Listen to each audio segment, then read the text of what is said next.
السلام علیکم، آپ دیکھ رہے ہیں مبشر لقمان چینل. میرا نام مبشر لقمان ہے اور پاکستان کے خلاف ایک گہری سازش ہو رہی ہے. رشیا طالبان ملٹری تعاون کا معاہدہ اور S-400 سسٹم کے بدلے طالبان کی آفر.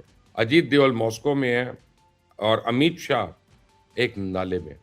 صرف 3 دن پہلے کہ رشیا نے افغانستان کو دہشت گردوں کی نرسری قرار دیتے ہوئے برطانوی انٹیلیجنس ایجنسی پہ الزام عائد کیا کہ وہ افغانستان میں انسداد دہشت گردوں کی کوششوں کو سبوتاژ کرنے کی کوشش کر رہی ہے.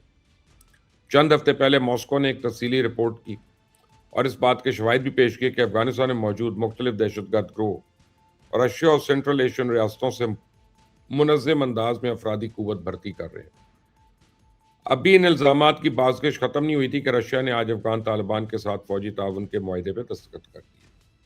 ان معاہدے کے تحت یعنی رشیا افغان طالبان کو نہ صرف جدید ایئر ڈیفنس سسٹم فراہم کرے گا بلکہ ان کے ساتھ ساتھ جنگی ساز و سامان، فوجی تربیت اور ٹیکنیکل معاونت بھی فراہم کرے گا.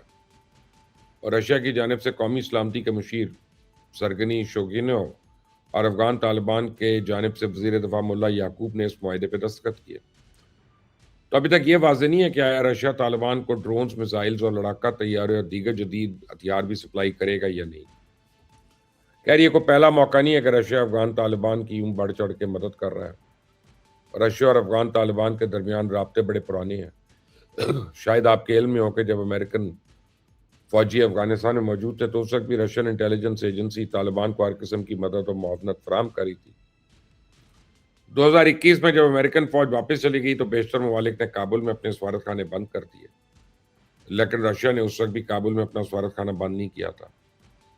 اگلے ہی سال یعنی 2022 میں رشیا نے افغانستان کے ساتھ تیل، گیس اور گندم فراہم کرنے کا ایک معاہدہ کیا. تو عالمی برادری نے جب اس معاہدے پہ اعتراض اٹھایا تو رشیا کے پریزیڈنٹ پیوٹن نے یہ موقف اپنایا کہ افغانستان کی بدلتی ہوئی صورتحال سے نمٹنے کے لیے طالبان حکومت کے ساتھ روابط رکھنا ضروری ہے اور کوئی بھی ملک موجودہ قیادت سے رابطے کے بغیر افغانستان پہ اثر انداز نہیں ہو سکتا. تو رشیا کی سلامتی کونسل کے مشیر جو ہیں انہوں نے آج معاہدے پہ دستخط کرنے کے بعد پیوٹن کے اس موقف کو دہرایا. انہوں نے اس بات کا برملا اعتراف کیا کہ وہ رشیا افغان طالبان کے ساتھ شراکت داری قائم کرنے کی طرف جانب بڑھ رہا ہے اور ہم دوسرے ممالک کو بھی کابل کے ساتھ تعاون بڑھانے کی ترغیب دیں گے. تو اب رشیا اور افغان طالبان کے درمیان یہ گہرا عسکری تعاون پاکستان کے لیے ایک نیا خطرہ ہے اور اس سے خطے میں ایک نئی گریڈ گیم شروع ہو جائے گی. اب ہوگا یہ کہ خطے میں طاقتور انٹیلیجنس ایجنسیز ان کی مداخلت بڑھے گی، پراکسی وار میں مزید تیزی دیکھنے کو ملے گی. آپ ذرا انٹرنیشنل میڈیا کی کل کی ہیڈ لائنز دیکھیں تو ہر میڈیا آؤٹ لیٹ آپ کو بتا رہا ہے کہ رشیا بہت جلد افغان طالبان کو ایئر ڈیفنس سسٹم پرووائڈ کرے گا. اور یہ ڈیفنس سسٹم کون سا ہوگا؟ S-300 یا 400 یا عام اینٹی ایئر کرافٹ گنز ہوں گی؟ اس کے حوالے سے کہیں کسی کے پاس کوئی معلومات نہیں. لیکن ایک بات سب کو پتا ہے کہ افغان طالبان اس رشین ایئر ڈیفنس سسٹم کو پاکستان کے خلاف استعمال کریں گے. اب آپ ہی مجھے بتائیں کہ ماسکو کا کابل کے ساتھ یہ ملٹری تعاون کیا دہشت گردی کے خلاف پاکستان کی کامیابیوں پہ پانی نہیں پھیرے گا؟ تو پاکستان کے خلاف حملوں کی پلاننگ کہاں ہوتی ہے؟ یہ خودکش بمبار کہاں سے آتے ہیں؟ فتنۃ الہندوستان، فتنۃ الخوارج کے ٹھکانے ہیں کہاں؟ اگر کوئی یہ سمجھ رہا ہے کہ یہ رشین ایئر ڈیفنس سسٹم دہشت گردوں کے ان ٹھکانوں کو پاک فضائیہ کے شاہینوں کے عطاب سے بچا لے گا تو یہ ان کی بھول ہے. میں آپ کو سربیا کے صدر کی گفتگو کے ایک کلپ سنواتا ہوں. اس میں وہ اعتراف کر رہے ہیں کہ پاکستان نے پچھلے سال جنگ کے دوران بھارت کا S-400 ایئر ڈیفنس سسٹم ہی تباہ کر دیا تھا. Uništili S-400, već samo radarski sistem S-400 gde su pokazali stvarno neverovatno. Iako su to nešto Indijci demantovali posle da bi... میرے نزدیک سوال یہ نہیں ہے کہ رشیا افغان طالبان کو کون سے ایئر ڈیفنس سسٹم یا کس قسم کا فوجی تعاون فراہم کرے گا. میرے لیے تو زیادہ اہم یہ ہے کہ اس ڈیل کے بدلے افغان طالبان نے رشیا کو پیش کیا کیا. ایک بات میں دعوے سے کہتا ہوں کہ طالبان اور رشیا کی یہ ڈیل بھارت نے کرائی ہے اور اس ڈیل کے بدلے افغان طالبان اب کرائے کے سپاہی یوکرین کے خلاف لڑنے کے لیے بھجوائیں گے. اور یہ بات میں اس لیے کہہ رہا ہوں کہ بھارت کا قومی سلامتی کا مشیر اجیت دیول اس وقت ماسکو میں ہے. شیطان مودی کا یہ چیلا پچھلے 1.5 سال سے بھارتی نوجوانوں کو کرائے کے سپاہی کے طور پہ یوکرین کے خلاف لڑنے کے لیے رشیا بھجوا رہا تھا. اس سازش کا بانڈا اس وقت پھوٹا جب بھارتی نوجوانوں کے تابوت وہاں سے آنا شروع ہوئے اور ان کے مقتولین کے لواحقین نے سڑکوں پہ احتجاج شروع کیا. تو آپ سوشل میڈیا پہ کسی بھی پلیٹ فارم پہ سرچ کریں، آپ کو وہاں رشیا کی فوجی وردی ملبوس بھارتی نوجوانوں کی کئی ایسی ویڈیوز ملیں گی جس میں رو رو کے اپنی حکومت سے مدد کی اپیلیں کر رہے ہیں.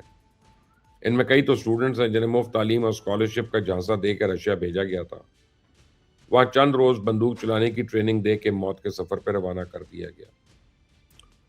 تو یوکرین کے پریزیڈنٹ زیلنسکی کو بھی شاید رشیا اور طالبان کے اس گٹھ جوڑ کی خبر مل گئی، اس لیے وہ عالمی برادری کو خبردار کر رہا ہے کہ رشیا یوکرین پہ کسی بڑے حملے کی تیاریوں میں مصروف ہے.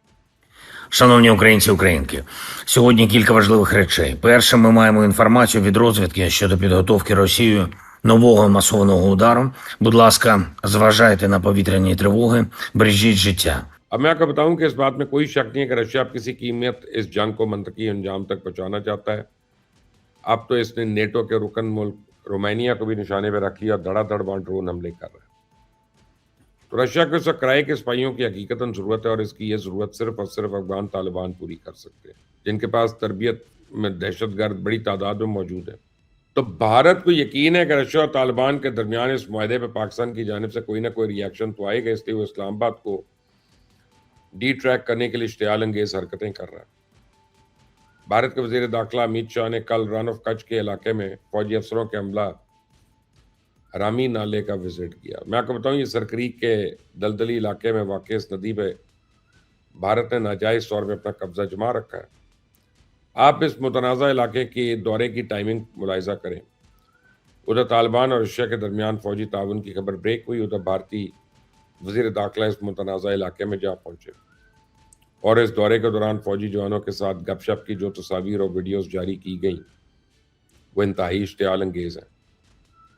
اصل میں بھارت نے پاکستان کو ایک خاموش پیغام دیا کہ پچھلے سال جنگ میں صرف اسرائیل اور افغانستان اس کے اتحادی تھے، لیکن اب اتحادیوں کی اس فہرست میں رشیا بھی شامل ہو چکا ہے. میں آپ کو بتاؤں کہ بھارت کی یہ خام خیالی ہے کہ رشیا اس کے لیے فرنٹ فٹ پہ آ کے لڑے گا. پاک فوج کی صلاحیتوں کو جتنا ادراک رشیا کو ہے نا، شاید اتنا تو بھارت کو بھی نہیں ہے. اور رشیا کو یہ بتانے کی ضرورت نہیں ہے کہ اگر کے جی بی کابل میں سرگرم ہوگی تو پھر سی آئی اے کو مداخلت سے کون روکے گا، اور ایسا ہی ہاتھ پہ ہاتھ رکھے تو تماشا تو نہیں دیکھے گی. تو میرے بہت سے دوست آج اس خبر پہ فکر مندی کا اظہار کر رہے ہیں کہ پہلے ہم بھارت اور افغانستان کی سازش کا شکار تھے، اب ان کو رشیا کی معاونت حاصل ہو گئی ہے. تو میں اپنے دوستوں کو بس اتنا کہوں گا کہ آپ زیادہ فکر نہ کریں، ہمارا دفاع مضبوط ہے الحمدللہ. اور پچھلے سال بھارت کے خلاف آپریشن بنیان المرصوص کے دوران ہم نے رشین ٹیکنالوجی کو جس طرح شکست دی وہ دنیا نے دیکھا. کیا ہم نے رشیا کے سیکورٹی فائٹر جیٹ نہیں گرائے؟ کیا ہم نے S-400 سسٹم کو تباہ نہیں کیا؟ کیا ہم نے رشیا کے فراہم کردہ ریڈارز کو جیم نہیں کیا؟ بھارت، رشیا اور افغانستان کا زور بازو بھی ہم آزما چکے ہیں. اور ٹیکنالوجی میں ایسا ممکن نہیں کہ افغان سرزمین پہ چھپے درندے وہاں سے آ کے معصوم لوگوں کو نشانہ بنائیں اور ہم چھپ جائیں. ان کا ہر جگہ پیچھا ہوگا. ہم ایک ایک خون کی بوند کا حساب لیں گے. دنیا کا کوئی ایئر ڈیفنس سسٹم ہمارا راستہ نہیں روک سکتا. آپ دیکھ رہے ہیں مبشر لقمان چینل، اس کو سبسکرائب کریں، بیل آئیکن کو پریس کریں. انٹل دی نیکسٹ ٹائم، اللہ حافظ.